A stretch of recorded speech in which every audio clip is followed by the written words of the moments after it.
கேசி வேணுகோபாலை convince பண்ணி ஜானவரகசாமியை கேசி வேணுகோபால் சென்னையில் meet பண்ணிருக்காரு. ரகசியமாக ஒரு வீட்டில் ஓஎஸ் ஜாஸில் ஒரு வீட்டில் வச்சு சந்திச்சிருக்கார். அந்த இன்டெலிஜென்ஸ் ரிப்போர்ட்டும் ஸ்டாலின் காதுக்கு போயிடுச்சு. காங்கிரஸில் முடிவெடுக்கக்கூடிய 2 தலைவர்கள் ராகுல் அண்ட் பிரியங்கா. என்னதான் செல்வ பெருந்தகை அவர் பொண்ணு கல்யாணம் கேசி வேணுகோபால் தான் செய்தியாளர் சந்திக்கும் போது திமுகவோட தான் தொடர போறோம், யாரும் கூட்டணி பத்தி பேசக்கூடாது, இந்த ராகுல் தான் முடிவெடுக்க போறாரு, நாங்க திமுகவோட தொடர போறோம், வெற்றி பெற கூட்டணி தான் இருக்க முடியும்னு பேசுறாரு. காங்கிரஸ் திமுக போனா நல்லதுதான், இல்லைன்னு சொல்ல. ஆனா கேசி வேணுகோபால் விஜய் ஃபேக்டர்ல ஏன் கிளீனா இருக்காருன்னா கேரளாவில் அவர் சீஃப் மினிஸ்டர் ஆனோன்னு பாக்குறாரு. அந்த சீஃப் மினிஸ்டர் காங்கிரஸ் ஸ்ட்ராங்கா தானே சார். காங்கிரஸ்ல முடிவெடுக்கக்கூடிய 2 தலைவர்கள் ராகுல் அண்ட் பிரியங்கா. இவங்க 2 பேர் எடுக்கிற முடிவு தான் ஃபைனல் முடிவு. அதுல பிரியங்காவோட ராகுல் எடுக்கிற முடிவு தான் ஃபைனல் முடிவு. ராகுல் ஏன் இந்த முடிவை எடுக்கிறதுக்கு யோசிக்கிறார் அப்படின்னு நீங்க சொல்லணும். ராகுல் காந்தி பிரதமர் வேட்பாளர் என்று முதல்ல சொன்னதே ஸ்டாலின். மறந்துடாதீங்க, 40 MPs ஸ்டாலினா கொடுத்துருக்காரு ராகுலுக்கு. இதெல்லாம் மறந்துட்டு காங்கிரஸ் இந்த மாதிரி பண்ணார்னா ஸ்டாலினுக்கு மனது வருத்தம் வருமா வரல? ஐஸ்வர்யா கருத்தரித்தல் மையங்களில் ஜனவரி 30 முதல் பிப்ரவரி 5 வரை இலவச ஆலோசனை மற்றும் சிகிச்சைகளில் மாபெரும் சிறப்பு சலுகை. Arabian garden seafood restaurant. Bad taste meets elegance. i5 Housing and Properties. தேடுத விடுங்க, தேர்வு செய்யலாம் வாங்க. கால் 9962557557. இதுல முக்கியமா இன்னும் ஒரு விஷயம் என்னன்னா, இபிஎஸ் அவர்கள் இந்த கூட்டணியை கட்டமைக்கிறதுல ஏற்கனவே பாமக 2ஆ இருக்கு. அங்க பெரிய செல்வாக்கு இல்ல, பெரியவர் கட்சியவே சின்னதே முடக்கணும்ன்ற மாதிரி பெரிய வழக்குகள், சிம்பிள் கட்சி கொடி எல்லாம் கரெக்ட். ஆனா என்னன்னா, ராமதாஸ் அவர்கள் தொடர்ச்சியா நீதிமன்றத்துல வழக்கு தொடர்றாரு, இந்த சின்னத்தை முடக்கணும், கட்சி இதா இருக்குன்னு சொல்லி வழக்கு பதிவு பண்ணிட்டே இருக்காரு அடுத்தடுத்து. இன்னொரு பக்கம் பாஜக இருக்கு, அதிமுக இருக்கு. பெரிய அணி இந்த பக்கம் எதுவுமே இல்லை. இங்க திமுக ஒரு பெரிய அணியோட நிக்குது. போதா குறைக்கு ஆட்சிக்கு எதிரான வாக்குகளை விஜயும் பிரிக்கிறாருங்கும் போது திமுகவுடைய வெற்றி வாய்ப்பு, விஜய் பிரிக்கிற வாக்குகளை தேமுதிக இந்த மாதிரி ஆட்களை வச்சு ஸ்டாலின் சரி செய்யறாரு. அப்ப திமுக ரொம்ப ஸ்ட்ராட்டஜிக்கலா இந்த கேமை நகர்த்துறாங்க. அந்த இடத்துல என்டிஏவும் பாஜகவும் கோட்டை விடுறாங்கன்னு எடுத்துக்கலாமா? என்டிஏல நீங்க பாத்தீங்கன்னா பாமகங்கிற கட்சி சிம்பல் கொடி சின்னம் அன்புமணி ராமதாஸ் தான் இருக்கு, பையன்கிட்ட இருக்கு, சன்கிட்ட, டாக்டர் கிட்ட. அப்பா கோர்ட்ல கேஸ் போட்டு எல்லாம் பண்ணா கூட எல்லாமே 1 மாசத்துக்குள்ள முடியும் நீங்க எதிர்பார்க்க முடியாது. தேர்தல் முடிஞ்சு ஏப்ரல் மே ஜூன் ஜூலைக்கு அப்புறம் தான் அந்த யாரு கட்சி என்னன்னு வரும். அதுக்குள்ள தேர்தல் போட்டி போட்டு களத்துல அவர் ஆட்கள், அவர் ஆதரவாளர்கள், அவர் தான் வன்னியர் முகம் சார். 80% பாத்தீங்கன்னா அன்புமணியோட தான் இருக்காங்க. எனக்கு தெரிஞ்சு பாமகல 80% ஜிகே மணியை தவிர, அருள் 2-3 பேரை தவிர மீதி அத்தனை பேரும் பாலுவிலேருந்து திலகபாமாலேருந்து எல்லாம் இந்த பக்கம் தான் இருக்காங்க. கட்சியை விட்டு தான் இருக்கு. இப்போ எப்பவுமேங்க கட்சியும் கொடியும் சிம்பிளும் யார்கிட்ட இருக்கோ அவங்க பக்கம் தான் தொண்டர்கள் தலைவர் சார். ஆனா இங்க நீங்க சொல்ற மாதிரி ராமதாஸ் அப்படிங்கிற ஒரு முகம் இருக்குல்ல, ஆனா அவருக்கு சிம்பிளோ கட்சியோ கொடியோ சின்னமோ எந்த அதெல்லாம் இல்லாதப்பவே அவர் களத்துல வேலை பார்த்தாரு சார். அந்த மக்களோட ஒரு கனெக்ட்ல இருக்காரு இல்ல. அன்புமணி இன்னைக்கு எந்த லெவல்ல அந்த மக்களோட கனெக்ட்ல இருக்காருங்கிறதுக்கும் ராமதாஸோட கனெக்ட், அந்த எமோஷனல் கனெக்ட் வேற இல்ல. இவர் தனியா நின்னா கூட என்டிஏக்கு ஒரு பெரிய பாதிப்பாயிடுமே. வன்னியர் ஓட்டு ஸ்பிளிட் பண்ணிடுவாரு. அன்புமணியை வளர்த்து விட்டதே ராமதாஸ் தான். அப்ப பாமக ஓட்ட 2 உடைச்சாங்கன்னா எப்படி பலமா இருக்கும்? அன்புமணியை வளர்த்து விட்டு அவரை மத்திய அமைச்சராக்கி அவரை சீஃப் மினிஸ்டரா ப்ரொஜெக்ட் பண்ணி அந்த தேர்தலில் அவர் சிஎம் கேண்டிடேட்டாக ப்ரொஜெக்ட் பண்ணி, உங்களுக்கு தெரியும் தனியாக ஸ்டேஜில் இருந்து ஸ்டாலின் மாதிரி எல்லாம் பண்ணார். அந்த ப்ரொஜெக்ஷன் அப்பாவால் கிடைச்ச பாப்புலாரிட்டி இப்போ அவர் பயன்படுத்திக்கிறார், அவருக்கு பயன்படுத்திக்கிறார். அன்புமணிக்கு பாப்புலாரிட்டி இருக்குது, இல்லைன்னு சொல்ல முடியாது. இது இப்போ என்ன பிரச்சனைன்னா, அன்புமணிக்கும் ராமதாஸுக்கும் சண்டை இல்லை, சௌமியாவுக்கும் காந்திமதிக்கும் தான் சண்டை. அது என்ன மகள் மருமகள் ப்ராப்ளம். அது என்ன வேணா இருக்கட்டும் சார், கட்சி இப்போ 2ஆ இருக்கு. இப்ப என்னன்னா, இவரு ஒருவேளை தனியா நின்னா கூட அந்த அளவுக்கு பாமக ஓட்ட ஸ்பிளிட் பண்ணுவாரு இல்ல. அது என்டிஏக்கு பலவீனம் தானே. ஸ்டாலின் நீங்க சொல்ற தேமுதிக கமல்னு 1%, 5%, 4% யாரா இருந்தாலும் இறுக்கி அந்த கூட்டணியை செதறிடக்கூடாதுன்றதுல உறுதியா இருக்காரு. இது என்டிஏ ஆப்போசிட்ல ஒண்ணுமே இல்லையே சார். ராமதாஸ் டிஎம்கே பக்கம் போனாருன்னா எந்த அணியில போட்டி போடுவார்? உதயசூரியன் தனியா நிக்கிறாருன்னு சொல்றேன். உதயசூரியன்ல போட்டி போடுவாரா? திமுக வர மாட்டார், விஜய் பக்கம் போக மாட்டார், திமுக அப்போ தனித்து போட்டி போட்டால் மோனி ஆகாது. ஏன்னா சிம்பிள் ஒரு அளவுக்கு சேதாரத்தை உண்டு பண்ணலாமே தவிர, நீங்கள் அவர் திமுக அணிக்கு போனார்னு ஒரு உதாரணத்துக்கு வச்சுப்போம். ஓரளவுக்கு ராமதாஸ் திமுக கூட்டணியில் இருக்காருங்கிறத வச்சு ஸ்டாலின் பயன்படுத்திப்பார் வன்னியர் வாக்கில். சரி. ஆக்சுவலா பாத்தீங்கன்னா ராமதாஸ் இல்லாமையே திமுகவுக்கு வன்னியர் வாக்கு என்னன்னா, இருக்கு. 2024 தேர்தலில் இதே மாதிரி தான் ஓபிஎஸ்ஸையும் சொன்னாங்க. ஓபிஎஸ் என்ன பண்ணிட முடியும், தனியாள்னாங்க. ஆனா ராமநாதபுரத்துல அதிமுக 3000க்கு தள்ளினாரு. தேனியில அதிமுக 3000க்கு தள்ளினாரு. ராமநாதபுரத்துக்கு உட்பட்ட விளவங்கோடு சட்டமன்ற தொகுதியில அதிமுகவை 4வது இடத்துக்கு தள்ளினாரு. சோ அந்த இடத்துல ஒரே ஓபிஎஸ் ஒரே ஆள் தான் அதிமுக எத்தனை இடத்துல பாதிச்சிருக்காரு பாருங்க. அப்போ நீங்க ஓபிஎஸ் அப்படிங்கும்போது ராமதாஸ்ங்கிற ஃபேஸ் பாமகவோட வாக்கு வங்கி ரெண்டாவது அவர் தனியா போட்டிக்கிட்டாருன்னா அந்த மக்கள் ரெண்டா ஸ்பிளிட் ஆனாங்கன்னா என்டிஏக்கு எவ்வளவு பெரிய பலவீனம் சார் அது. இப்போ ஓபிஎஸ் எங்க இருக்காரு? ஓபிஎஸ் எங்க இருக்காருன்னு தெரியல, என்ன முடிவு சொல்லல அவரு. இல்ல அப்ப அவர் தேர்தலில் 2வது இடத்துக்கு வந்தது எல்லாம் வேஸ்டா போச்சு. அவரால ஒரு இம்பாக்ட் கிரியேட் பண்ண முடிஞ்சது இல்ல. நான் அதை தான் கேட்கிறேன். இன்றைய கள நிலவரம் ஓபிஎஸ் என்ன இருக்காரு? பண்ருட்டி ராமச்சந்திரனே விட்டு போயிட்டார். ஆமா, தனியா தான் இருக்காரு. இப்போ பண்ருட்டியே விட்டு போயிட்டார், யாருமே கூட இல்லை. ஸோ பணங்கதை பேசி பிரயோஜனம் இல்லை. அதே மாதிரி ராமதாஸ் வாஸ் அ ஃபோர்ஸ் இன் தமிழ்நாடு, அதை மறக்க முடியாது. 3வது பெரிய தலைவர், கலைஞருக்கு அடுத்தபடியா சீனியர் தலைவர் தமிழ்நாட்டில் இருந்தீங்கன்னா ராமதாஸ் தான், அதில் எந்த மாற்றமும் கிடையாது. இப்போ கள நிலவரம் கரண்ட் சுச்சுவேஷன் பார்த்தீங்கன்னா திமுகவோட அவர் சேர்ந்தாருன்னா திமுக அணிக்கு ஓரளவுக்கு ஸ்ட்ரென்த் வரும், இல்லைன்னு சொல்லிட்டு அவருக்கும் வரும். அது நடக்க போகிறது இல்லை. ஏன்னா அவர் திமுக அவரும் அந்த அளவுக்கு அண்டர்ஸ்டாண்டிங் இல்லை. விஜயம் பெருசாக ஒன்றும் இன்ட்ரெஸ்ட் காட்டுற மாதிரி எனக்கு தெரியல பாமக வரதில்லை. ஏன்னா அவர் சொல்கிறாரு பாமக வந்து யாரும் போக மாட்டேன்றாங்க. ஸோ ராமதாஸ் வந்து தனித்து போட்டி போட்டாருன்னா பெரிய இம்பேக்ட் கிடைக்காதுங்கிறது என்னோட கருத்து. நான் தப்பாக கூட இருக்கலாம். இம்பேக்ட் பெரிய லெவலில் இருக்காது. அன்புமணிக்கு கிடைக்கிற அந்த ஒரு வன்னியர் வாக்குகள் கூட ராமதாஸ் தனியா போட்டி போட்டா கிடைக்காது. ஆனா 2 பேர் சேர்ந்து இருந்தாங்கன்னா அந்த வாக்கு ராமதாஸ்க்கு 10 வாக்கு கூட வரட்டும், 5 வாக்கு கூட வரட்டும். ஆனா அது என்டிஏக்கு போக வேண்டிய வாக்கு தானே. இப்போ அது ஸ்பிளிட் ஆகல. அது ரைட். இப்பதான் அமித்ஷா வந்து எப்படியாவது ராமதாஸ் உள்ள கொண்டு வரணும்னு பார்த்துட்டு இருக்காரு. ராமதாஸ் உள்ள கொண்டு வரணும்னு பார்த்தாங்க, நடக்கல. தேமுதிக உள்ள கொண்டு வரணும்னு பார்த்தது என்டிஏங்கிறது பிஜேபிங்கிறது வாஸ்தவம் தான். ஆனா அதுக்கு எடப்பாடி ஒத்துக்கலைங்கிறது உண்மை. ஆனா ராமதாஸ் உள்ள வரதுக்கு எடப்பாடி ஒன்றும் பிரச்சனை பண்றதில்லை. அவர் அதை பற்றி ஒன்றும் சொல்றது இல்லை. எங்கள் டிடிவி தினகரனையே எடுத்துட்ட எடப்பாடி ராமதாஸ் இடத்துக்கு எடுக்கிறதுல என்ன ப்ராப்ளம் வந்துடும்? அப்போ அடுத்த கேள்வி வரும், டிடிவி தினகரனையே ஏற்றுக்கிட்ட எடப்பாடி பிரேமலதாவை ஏற்றுக்கிறதுல என்ன பிரச்சனை? பிரேமலதாவால் எந்த லாபமும் இல்லைன்னு அவருக்கு தெரியும். டிடிவியால் அப்படி இல்லை. 30 சீட்டுகள் வரைக்கும் வெற்றி தோல்வியை நிர்ணயிக்கக்கூடிய சக்தி படைத்தவர் டிடிவி. போன சட்டசபை தேர்தலில் திமுக மைனாரிட்டி அமைக்க தடுத்தது காரணமே டிடிவியா. தேமுதிக அதே தான் சார். மதுரை, விருதுநகர் மாதிரி தென் மாவட்டங்கள்ல தேமுதிக பெரிய அளவு பெர்ஃபார்ம் பண்ணியிருக்காங்க சார். டேட்டா இருக்கு. 2024 2021 டேட்டா இருக்கு. அப்போ அது திமுக அப்போ அது ஈஸியா பேலன்ஸ் பண்ணிட்டு போயிடுவாங்க. அப்படி இருந்ததுன்னா ஏன் அவங்களை கொத்திட்டு போகல எல்லாருமே? நீங்க கேட்குற கேள்வி உண்மையா இருந்ததுன்னா டகால் பிஜேபி அவங்க தான் போகல. பாஜக ட்ரை பண்ணாம இருந்தாங்களா? அதிமுக ட்ரை பண்ணாம இருந்தாங்களா? அவங்க போகாம இருந்தாங்க சார். தேமுதிக போகாம இருந்தாங்க. அவங்க 2 பக்கம் பேசி டீல் எங்க முடியுதோ அங்க போறாங்க. அங்கதான் உண்மை வருது. நம்ம கிட்ட போனா நம்ம இல்ல சார். அவங்க என்ன சொல்றாங்கன்னா, நாங்க மத்த கட்சிகள்கிட்ட போனா வெற்றி வாய்ப்பு இருக்கிற கூட்டணி வந்திருக்கோன்றாங்க. அப்ப என்ன டிசைட் பண்றதுக்கு 3 மாசம் ஆகுமா? அது கரெக்ட். அவங்களுடைய ப்ரெடிக்ஷன் நான் சொல்றேன். வெற்றி வாய்ப்பு இருக்கிற கூட்டணி வந்திருக்கோம். காலேஜ் சேல் பண்ணி அந்த பணம் வராது வாங்கி கொடுக்கறது ஒரு டீலு, ரொக்கம் வர்றது ஒரு டீலு. விஜய் கிட்டே இருந்து ரொக்கம் வராது, அதிமுக கிட்டே இருந்து வர்றதுக்கு வாய்ப்பு உண்டு, திமுக கிட்ட வந்து வாய்ப்பு உண்டு. ஓகே, இந்த 2 கட்சிகள் தான் அவங்களுக்கு வந்து செலவுக்கு பணம் வரும். எந்த செலவுக்கு அதிகமான பணம் யார் கொடுக்குறாங்களோ அவங்க பக்கம் போய் நின்னான்னா அப்ப கொள்கைன்னு என்ன இருக்கு?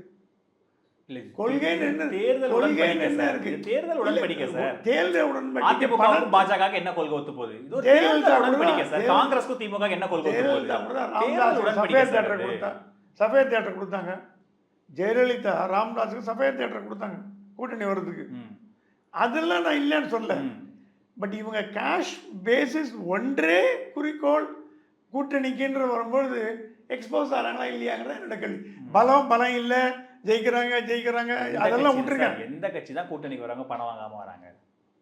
தேமுதிக மேல மட்டும் நம்ம எப்படி அந்த பிராண்டை பண்ண முடியும்? எந்த கட்சி தான் கூட்டணிக்கு பணம், பெரிய கட்சிகள் சின்ன கட்சிகளுக்கு பணம் கொடுக்காம இருக்காங்க? தமிழ்நாட்டில் இந்திய அளவுலயே சொல்றேன் நான், எந்த கட்சிகள் பணம் கொடுக்காம வாங்கிக்கிறது வேற, டிமாண்ட் பண்றது. டிமாண்ட் பண்ணியே வாங்குற கட்சிகள் இந்தியா லெவல்ல எத்தனை கட்சிகள் இருக்காங்க? இந்தியா லெவல்ல எல்லாமே இருக்காங்க. தமிழ்நாட்டுல எனக்கு இது தெரிஞ்சு புதுசு இல்லையே சார். திமுக மக்களுக்கு இதெல்லாம் கூட்டணியில தெரிஞ்ச விஷயம் தானே சார். திமுக கூட்டணியில ஸ்டாலின் யாருக்கும் பணம் கொடுக்க மாட்டார். ஆனால் செலவு பார்த்துப்பார். காங்கிரஸோ விசிகேவோ கம்யூனிஸ்டோ ஜெயிக்க வச்சு காட்டு இல்லை ஜெயிக்க வச்சு காட்டுவார். அவங்க எந்த செலவும் இல்லாமல் இவர் கையை விட்டு செலவு பண்ணி, ஏன்னா அவர் அந்த கூட்டணி தர்மத்தை மதிக்கிறவர். நீ செலவு நீ ஜெயிக்காட்டி போன்னு சொல்கிறது இல்லை. கூட்டணி கொடுத்தா கூட அந்த கூட்டணி வரணுங்கிற ஒரு எண்ணத்தில் செலவு பண்ணுறாரு. பட் கேஷாக போட்டியாக கொடுக்க மாட்டார். எனக்கு தெரிஞ்சு ஸ்டாலின் அந்த மாதிரி பணம் கொடுத்ததா எனக்கு தெரியல. கலைஞர் பணம் கொடுத்தா தெரியல. கலைஞர் சொல்ல ஜெயிக்க வச்சு காட்டுப்பா, செலவு பண்ணுப்பா, மந்திரி கூப்பிடாய் அவனை ஜெயிக்க வைடா அப்படின்ட்டுவார். அந்த மாதிரி பண்ணுறது வேற விஷயம். அது கூட்டணி தர்மம். ஒரு கூட்டணி தலைவர் என்ற முறையில் கூட்டணி கட்சிகள் ஜெயிக்கணும்னு ஆசைப்படுறதுல தப்பு கிடையாது. அதை செலவு பண்ணுறது தப்புன்னு நம்ம சொல்ல முடியாது. ஏன்னா அவங்க கட்சி கூட்டணி ஜெயிக்கணும்னு ஆசைப்படும் போது அவங்க கட்சி செலவு பண்ணிட்டு காங்கிரஸை நீ செலவு பண்ணு அப்படின்ட்டு அவன் எங்கே போவான் பாவம், விசிக்கு எங்கே போவோம்? அந்த ஒரு எண்ணத்தில் திமுக செலவு பண்ணும். திமுக பணம் கொடுக்காது. என்டிஏவில் பார்த்தீங்கன்னா அதிமுக பிஜேபி கிட்டேருந்து பணம் வாங்குற லெவலில் இல்லை, பணம் கொடுக்குற லெவலில் இருக்கே தவிர வாங்குற லெவலில் இல்லை. எனக்கு தெரிஞ்சு பிஎம்கே பணம் கேட்டதாக தெரியல. மந்திரி சபையில் சீட் கேட்கலாம், அதெல்லாம் இருக்கலாம். ஏன்னா அவர் நிறைய இது rich man, doctor rich man. சின்ன சின்ன கட்சி பற்றி நமக்கு தெரியாது. இப்போ வாசன்லாம் பணம் வாங்க மாட்டார். ஏன்னா வாசன் மந்திரியாக இருக்கும்போதே ஒரு பைசா பணம் வாங்காமல் ஒரு நல்ல பேர் எடுத்த ஒரு அமைச்சர் வாசன். அவ்வளோதான், வேறு யார் இருக்காங்க இந்த பக்கம்? அப்போ உங்கள் கணக்குப்படி தேமுதிகவுக்கு எத்தனை சீட்டு திமுக கொடுப்பாங்கன்னு? எனக்கு தெரிஞ்சு 6 சீட்டு வரைக்கும் கொடுப்பான்னு. எந்தெந்த தொகுதிகள் நிற்க வாய்ப்பு? பிரேமலதா ரிஷிவன்னியம் விருத்தாச்சலத்தில் போட்டி போட போகிறாங்க போல இருக்கு.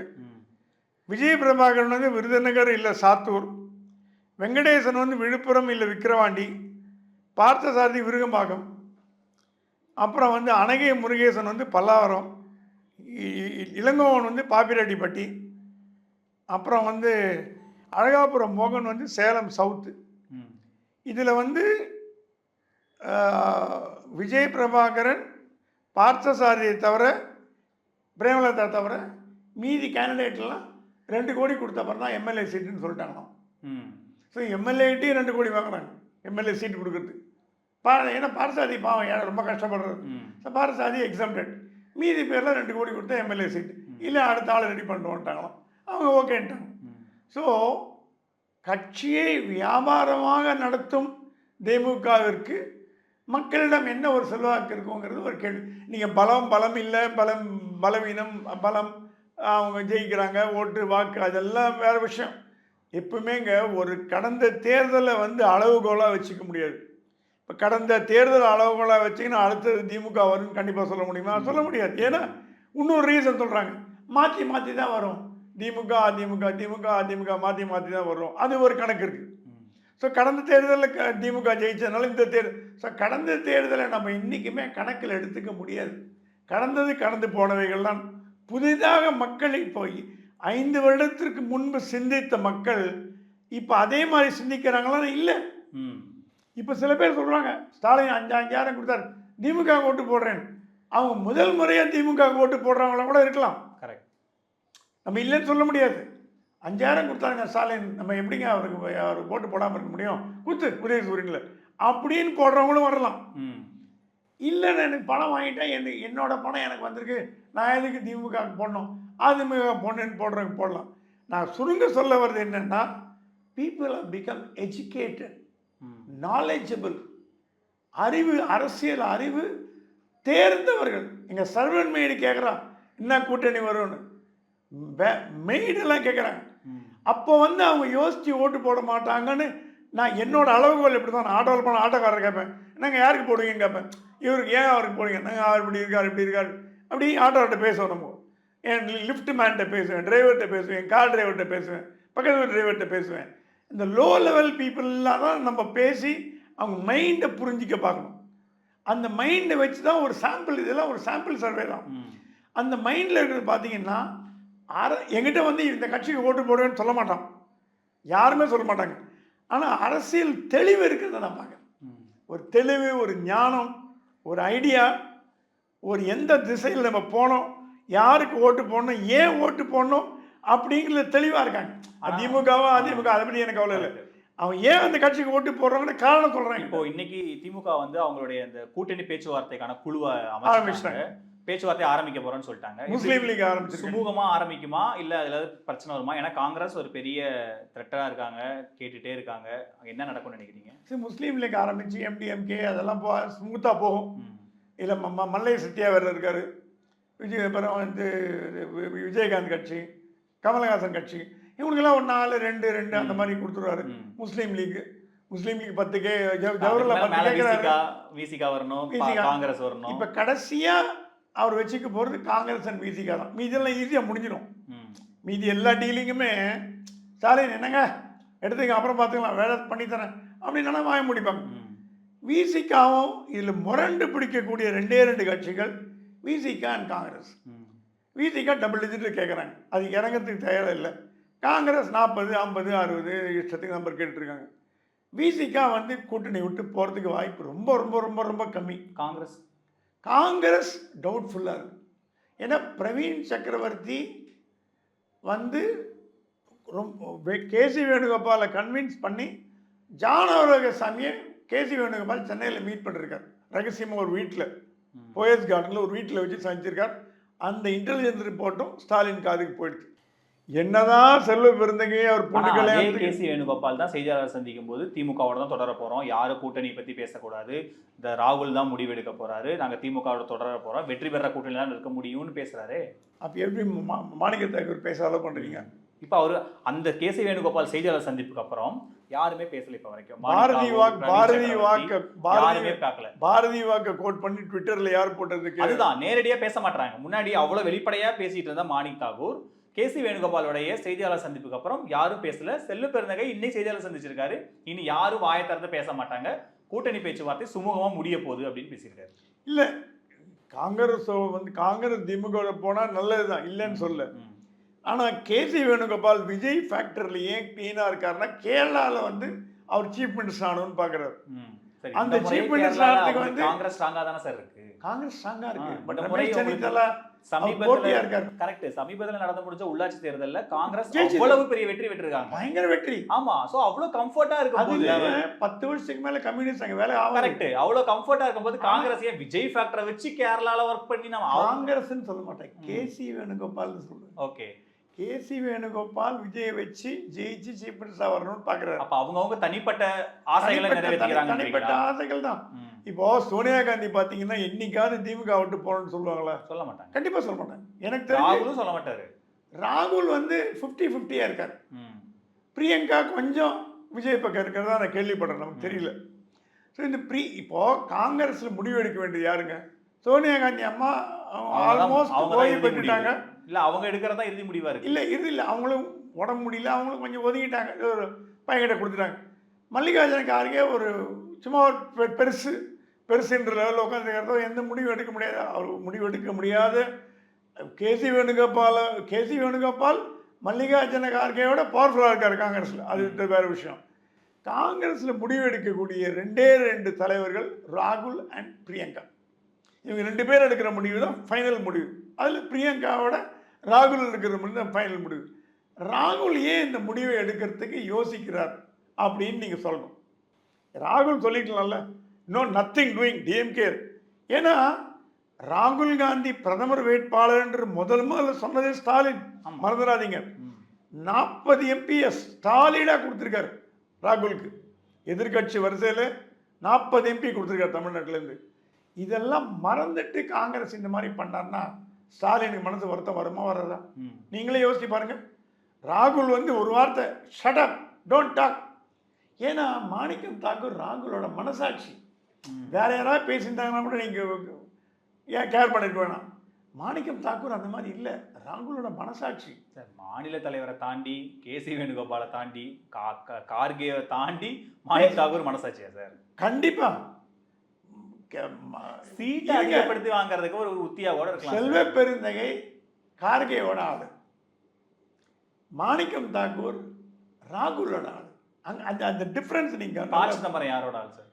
ப. சிதம்பரம் தனி தலைவர். அவரு திமுகவோட தான் போக போறோம். நான் ராகுல்ட்ட சொல்லிட்டேன். சிதம்பரம் என்னைக்குமே திமுகவோட தான் போறாரு. அதுல முடிஞ்சு போச்சு. இந்த கூட்டணி பேச்சுவார்த்தை அப்படின்றாரு. திமுகவோட போலேன்னா தான் ஆச்சரியம். இப்போ அவங்க யாரோ சொன்னாங்க காங்கிரஸ் விஜய் பக்கம் போனால் கூட ப. சிதம்பரம் வந்து டிஎம்கே பக்கம் தான் போவார். அவர் கட்சியை உடச்சி ஒரு ஒரு நமது காங்கிரஸ்னு ஆரம்பித்து டிஎம்கே பக்கம் போவார். அதெல்லாம் வந்து ராகுலுக்கு வந்து சொன்ன பேச்சை கேட்கக்கூடிய தலைவர் தமிழ்நாட்டில் இருக்காங்க.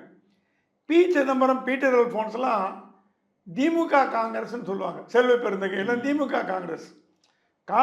அவங்களாம் தானே காங்கிரஸ் திமுக தமிழக காங்கிரஸ் முகங்கள். பிரவீன் சக்கரவர்த்தி யாரு சார்? நம்ம ஒரு வருஷத்துக்கு முன்னாடி பிரவீன் சக்கரவர்த்தி நம்ம யாருன்னு தெரியுமா? அவர் தமிழக காங்கிரஸ்ல அவருக்கு என்ன வேலை? அவர் தமிழக காங்கிரஸ்ல என்ன பொறுப்புல இருக்காரு? Strategist, all India strategist. அவரோட குரலுக்கு நம்ம ஏன் அவ்வளவு இம்பார்ட்டன்ஸ் கொடுத்து ஏன் பேசுறீங்க? அவருக்கு தமிழக காங்கிரஸ்ல ஒரு பொறுப்புமே இல்லையே. பொறுப்பு கொடுக்கப்பட்டிருக்கு. தேசிய அளவுல தானே பொறுப்பு இருக்கு. இல்ல அவரை பேச தூண்டி விட்டுருக்காங்க. எங்க ராகுலை மீறி பிரவீன் சக்கரவர்த்தி பேசுவார் நீங்க எதிர்பார்க்குறீங்களா? ஒரு வார்த்தை பிரவீன் ஷட் அப்னா வேலை முடிஞ்சு போச்சு.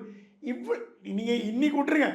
இவ்வளோ தூரம் வளர்த்து விட்டுறதுக்கு யார் காரணம்? நீங்க உறவு கெட்டு போனதுக்கு யார் காரணங்கிறது வேற விஷயம். உறவு கெடாமல் பார்த்து கொள்ள வேண்டிய பொறுப்பு யாருக்கு இருக்கு? ராகுல்கிட்ட இருக்கு. அந்த பொறுப்புல இருந்து அவர் தவறிட்டாரா இல்லையான்றது மட்டும் மனசாட்சிக்கு தவறிட்டாரு. அதுல மாற்று கருத்து இல்லை. ஏன் தவறினாருங்க அடுத்த கேள்வி பாருவாரு. தவறிட்டாரு. ஏன் தவறிட்டாரு? விஜய் ஒரு ஃபேக்டர்னால தவறிட்டாரு. ரெண்டாவது ஆட்டோமேட்டிக்காக ரெண்டாவது கீழே வந்துடும். ஸோ விஜய் ஃபேக்டர் தான் உள்ள வந்தாச்சு உங்களுக்கு. இப்போ வேணா சொல்லலாம் டிஎம்கே பக்கம் போறோன்னு.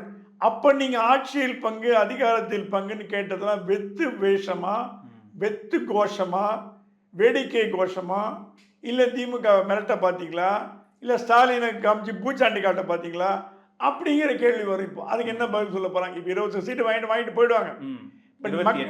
25 வாங்கிட்டு போயிடுவாங்க. காங்கிரஸ் 25 கொடுத்தா வாங்கிட்டு போயிடுவாங்க. அப்போ நீங்க கிரியேட் பண்ண இந்த போகியெல்லாம் என்ன எங்க நம்பிக்கையற்ற இடத்துக்கு காங்கிரஸ் நகர்றாங்க அப்படின்னு எடுத்துக்கலாமா? திமுக தொண்டர்கள் காங்கிரஸுக்கு வேலை செய்யறாங்கன்னு பாருங்க. முதல்ல ஃபர்ஸ்ட் அதை பாருங்க. தலைவர்கள் எடுத்துக்கலாம். 25 பேர் எம்எல்ஏ சீட்டு கொடுக்கலாம், அனௌன்ஸ் பண்ணலாம். தொண்டர்கள் வேலை செய்யறாங்கன்னு பாருங்க. கண்டிப்பா பண்ண மாட்டோம். ஏன்னா அந்த அளவுக்கு நொந்து போயிருக்கோம். பிசிகேக்கு பண்ணுவோம், மதிமுக பண்ணுவோம், காங்கிரஸுக்கு பண்ண மாட்டோம். தலைவர்களால் கூப்பிட்டு தினம் காங்கிரஸ் தொகுதியை பார்த்துக்கிறது மட்டும் ஸ்டாலினுக்கு வேலை இல்லை. ஒர்க் பண்ணப்பா ஜெயிக்க வைப்பான்னு சொல்லிட்டு போயிடுவார். அவருக்கு 1000 வேலை இருக்குது. அங்கே கீழே உள்ள தோக்கடிச்சுதான் வச்சுங்க என்ன பண்ண முடியும்? எங்க திமுக கேண்டிடேட்டே திமுக தோக்கடிக்கிறாங்க. ஒரு உதாரணத்துக்கு சொல்கிறேன். நிறைய நான் பார்த்தோம் போன தேர்தலில். திமுக கேண்டிடேட்டு திமுக தோக்கடிக்கிறாங்க. காங்கிரஸ் கேண்டிடேட்டை தோக்கடிக்கிறது அவ்வளோ கஷ்டமா திமுகவுக்கு? மண்ணை கவிச்சு வச்சுங்க. உள்ளதும் போச்சு நொல்ல கண்ணான்ற மாதிரி எல்லாம் 25 சீட்டில் 5 சீட்டு வந்தால் என்ன பண்ணுவீங்க? அதை எதிர்பார்த்து காங்கிரஸ் செயல்பட்டுருக்கணுங்கிற என்னோட எண்ணம். நீங்கள் திமுக எதிர்த்தீங்கன்னா ஒரேடியாக எதிர்த்துருங்க. எதிர்த்து எதிர்கட்சிக்கு போயிடுங்க, தப்பு இல்லை. விஜய்கிட்ட போய் ஜாயின் பண்ணுங்க. இவ்வளோ எதிர்த்துட்டு நீங்கள் சமாதானமாக போனீங்கன்னா தலைவர்கள் மத்தியில் இணக்கம் வரலாம், தொண்டர்கள் மத்தியில் இணக்கம் வராது. பொறுத்திருந்து பார்ப்போம் சார் என்ன நடக்குதுன்னு அப்படின்னு. இவ்வளோ நேரத்தை எங்களோட செலவழிச்சதுக்கு நன்றி சார். நன்றி. ஐஸ்வர்யா கருத்தரித்தல் மையங்களில் ஜனவரி 30 முதல் பிப்ரவரி 5 வரை இலவச ஆலோசனை மற்றும் சிகிச்சைகளில் மாபெரும் சிறப்பு சலுகை. Arabian garden seafood restaurant. Bad taste meets elegance. i5 housing and properties தேடுத விடுங்க, தேர்வு செய்யலாம் வாங்க. கால் 9962557557.